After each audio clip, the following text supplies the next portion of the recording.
Vernita says, how did your study participants deal with cravings for non-healthy foods? Well, it's interesting that you have to look at this, I think, in two ways. One is that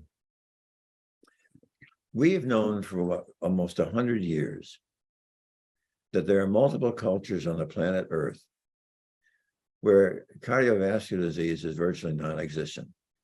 And those people in those cultures, which have been doing this for hundreds of years, do not ever thrash themselves or beat themselves over the head because they're not having a milkshake or it's just or some crazy other Western dish, just cheeseburger and pizza.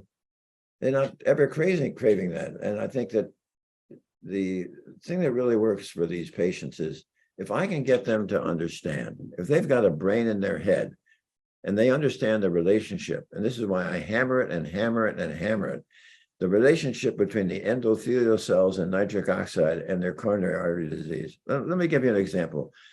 2 weeks ago, I was counseling a couple when the husband had a heart attack, and I had spent about an hour with him, went over all the mechanisms. And I got through and the wife said, Dr. Esslestyn, you haven't told us what are the cheat days. I said, would you expel that? She said, yes, C-H-A-T, cheat.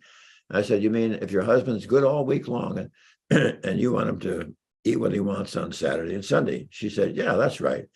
So I said, well, now think about it this way. Your husband has just had this heart attack.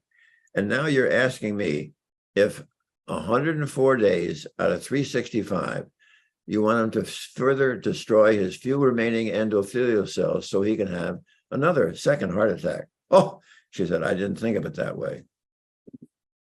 Yeah.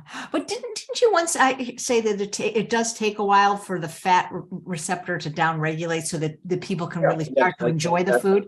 You got a great memory. Yeah, it takes about 12 weeks. That's according to the Monell Chemical Sensus Center in Philadelphia. And so if they're constantly having these cheat days, then they're never going to neuroadapt to the deliciousness of the low fat diet. Yeah, exactly. They're never going to downregulate that receptor.